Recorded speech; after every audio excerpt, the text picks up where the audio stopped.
McMahon line. McMahon line अभी recently news में है। ये प्रीलिम्स के लिए तो इम्पोर्टेंट है ही, ये मेंस के लिए भी, जीएस पेपर 3 के लिए इम्पोर्टेंट है। जीएस पेपर 2 में भी पूछा जा सकता है, 1 में भी पूछा जा सकता है, ज्योग्राफी में। रिसेंटली न्यूज में क्यों है ये? रिसेंटली न्यूज में इसलिए है, देखो जो अमेरिका का सीनेट है, अमेरिका यानी कि यूनाइटेड स्टेट्स ऑफ अमेरिका, जैसे हमारे इंडिया में पार्लियामेंट में 2 हाउस हैं, एक लोकसभा और एक राज्यसभा, ऐसी वहाँ पे जो राज्यसभा है उसको बोलते हैं सीनेट। तो सीनेट में रिजोल्यूशन पास किया गया एक, और इस रिजोल्यूशन में ये माना कि इंडिया और चाइना के बीच में, स्पेशली अरुणाचल प्रदेश जो है, अरुणाचल प्रदेश इंडिया का पार्ट है, तो इंडिया का पार्ट जो अरुणाचल प्रदेश है, अरुणाचल प्रदेश और चाइना के बीच में जो बाउंड्री लाइन है, इंटरनेशनल बाउंड्री है, वो मैकमोहन लाइन है। ये इसने रिकॉग्नाइज किया अमेरिका की सीनेट ने, अमेरिका की राज्यसभा मान लो, अमेरिका की सीनेट ने ये रिजोल्यूशन पास करके इसको रिकॉग्नाइज किया, पहचान दी। तो ये क्या है मैकमोहन लाइन, इसको जानना है हमें। ये देखो नॉर्थ ईस्ट इंडिया है हमारा, नॉर्थ ईस्ट इंडिया, ये देखो नॉर्थ ईस्ट इंडिया, ये अरुणाचल प्रदेश की बात हो रही है। ये भूटान से लेके, यहाँ भूटान से लेके और म्यांमार तक, ये जो अरुणाचल प्रदेश का ये जो बॉर्डर एरिया है, जो तिब्बत से लगता है, और तिब्बत देखो चाइना ने इस पर अपनी कब्जा कर रखा है एक तरह से, चाइना अपना पार्ट बताता है तिब्बत को, और इंडिया भी मान चुका है, इंडिया ने भी एक्नॉलेज किया है कि तिब्बत चाइना का पार्ट है। तो अब चाइना ही बोल सकते हो आप इंडिया की तरफ से। तो ये जो तिब्बत का बॉर्डर लगता है, चाइना का बॉर्डर लगता है अरुणाचल प्रदेश से, यहाँ ये वाला जो बॉर्डर लाइन है इसको बोलते हैं मैकमोहन लाइन। क्या बोलेंगे? McMahon line. तो ये याद रखना आपको। ये ज्योग्राफिकल बॉर्डर भी है, ज्योग्राफिकल बॉर्डर है, और इंटरनेशनल बॉर्डर भी है चाइना और इंडिया के बीच में। देखो इंडिया तो मानता है इसको बॉर्डर, लेकिन चाइना नहीं मानता। चाइना इसका जो लीगल स्टेटस है उस पर विवाद करता रहता है, डिस्प्यूट करता रहता है। तो इस वजह से ये न्यूज में रहता है, क्योंकि चाइना नहीं मानता, इंडिया मानता है। ये कब नेगोशिएट किया गया था, कब बनाया गया था ये बॉर्डर, जो मैकमोहन लाइन है, कब बनाई गई थी? एक शिमला कॉन्फ्रेंस हुई थी ब्रिटिश इंडिया में, जब इंडिया गुलाम था ब्रिटेन का, उस टाइम पे एक शिमला कॉन्फ्रेंस, एक मीटिंग हुई थी शिमला में, हिमाचल प्रदेश में जो शिमला सिटी है उसकी कैपिटल है, वहाँ पे हुई थी ये कॉन्फ्रेंस मीटिंग 1914 में, 1914 में।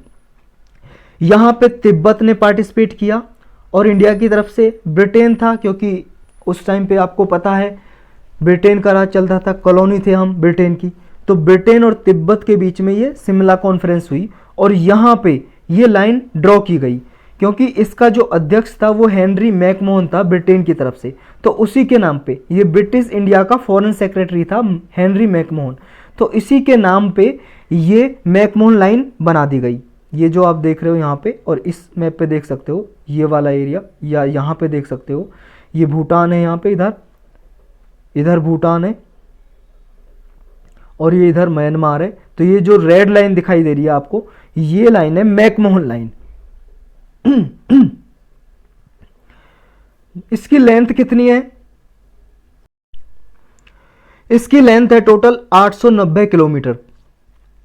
ये ईस्टर्न बॉर्डर ऑफ भूटान से लेके हिमालयाज जो हैं अरुणाचल प्रदेश में, वहाँ से गुजरते हुए ब्रह्मपुत्र रिवर जो बेंड करती है, और फिर ये तिब्बत कोर्स से बेंड करके असम वैली में चली जाती है, वहाँ तक ये बॉर्डर है। जैसा हमने देखा, ये देखो इंडिया का मैप देख रहे हो, ये भूटान, भूटान से लेके ये वाला एरिया यहाँ पे देख सकते हो, ये वाला एरिया भूटान से लेके ये ईस्टर्न हिमालयाज हैं, यहाँ से लेके ये जाता हुआ यहाँ पे आपका जो ब्रह्मपुत्र रिवर है वो देखो यहाँ से बेंड कर जाती है, बेंड कर जाती है, यहाँ से निकलते हुए ऐसे आती है ब्रह्मपुत्र रिवर।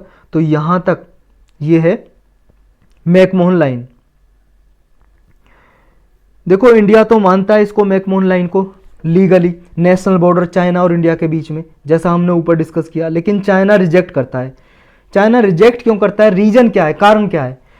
चाइना कहता है कि तिब्बत उस टाइम पे ना सॉवरेन स्टेट नहीं था, यानी कि तिब्बत आज़ाद नहीं था, इंडिपेंडेंट नहीं था उस टाइम पे, और जब सॉवरेन स्टेट नहीं था तो ये सवाल ही नहीं उठता कि तिब्बत और ब्रिटेन के बीच में जो ट्रीटी हुई थी, ये कन्फ्रेंस जो हुई थी और जिसमें मैकमोहन लाइन ड्रॉ की गई थी, तो इसको हम नहीं मानते, ऐसा चाइना बोलता है कि तिब्बत उस टाइम पे सॉवरेन स्टेट नहीं था, इंडिपेंडेंट नहीं था। इसलिए किसी भी जो सॉवरेन स्टेट नहीं होता है, इंडिपेंडेंट नहीं होता, उसकी कोई भी पावर नहीं है कि वो कोई ट्रीटी करे, संधि करे, तो हम इसको नहीं मानते, ऐसा चाइना बोलता है।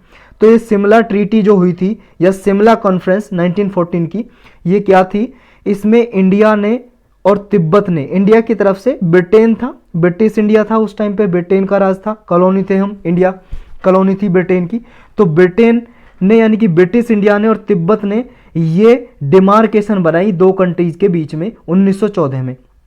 चाइना उस टाइम पे इस ट्रीटी में प्रेजेंट नहीं था, क्योंकि तिब्बत एक ऑटोनोमस रीजन था उस टाइम पे, क्योंकि जो चाइना है वो भी गुलाम था उस टाइम पे ब्रिटेन का, और तिब्बत एक ऑटोनोमस रीजन था।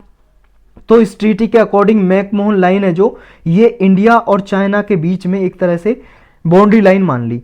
देखो तिब्बत ऑटोनोमस रीजन था लेकिन चाइना के अंडर ही, लेकिन ऑटोनोमस रीजन था, अपने खुद इंडिपेंडेंट एक रूल्स रेगुलेशन बना सकता था अपना, तो ऑटोनोमस रीजन था, तो इसलिए मैकमोहन लाइन को इंडिया और चाइना के बीच में बॉर्डर लाइन मान लिया गया।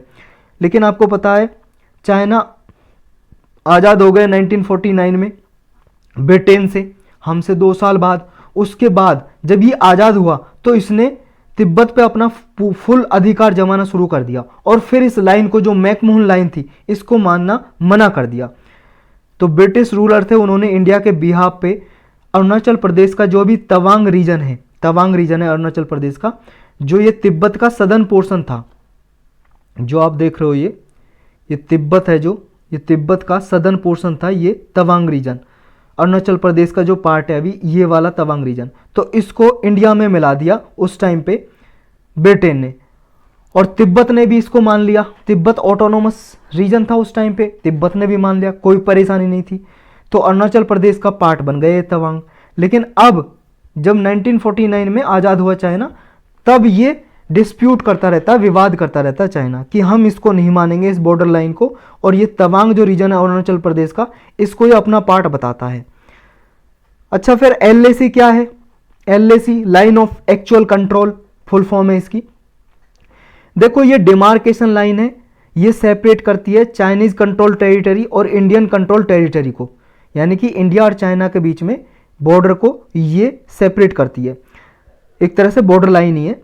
तो इंडिया जो LAC है वो मानता है इंडिया की 3488 किलोमीटर लंबा है LAC line of actual control, लेकिन चाइना मानता है 2000 किलोमीटर लंबा है। ये कौन सा डिस्प्यूट एरिया जिस पे ये डिस्प्यूट चलता रहता है इंडिया चाइना के बीच में? ये वाला पार्ट देखो आप यहाँ पे, ये जो रेड रेड दिखाई दे रहा है आपको, ये जम्मू कश्मीर का जो पार्ट है, इसे बोलता है अक्साई चीन, चाइना अक्साई चीन। और ये किसके कब्जे में है अभी? चाइना के कब्जे में। लेकिन किसका पार्ट है? जम्मू कश्मीर का पार्ट, यानी कि इंडिया का पार्ट है।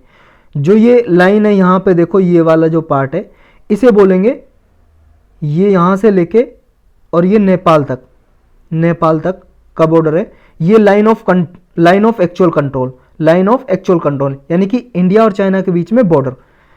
और यहाँ तक है ये जो मैकमोहन लाइन है, ये भी लाइन ऑफ एक्चुअल कंट्रोल बोल सकते हैं इसको भी।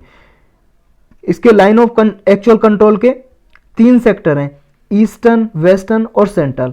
जो वेस्टर्न सेक्टर है ये देखो जम्मू कश्मीर में है वेस्टर्न सेक्टर, जो सेंट्रल सेक्टर है ये उत्तराखंड और हिमाचल प्रदेश में है, और ये ईस्टर्न सेक्टर है।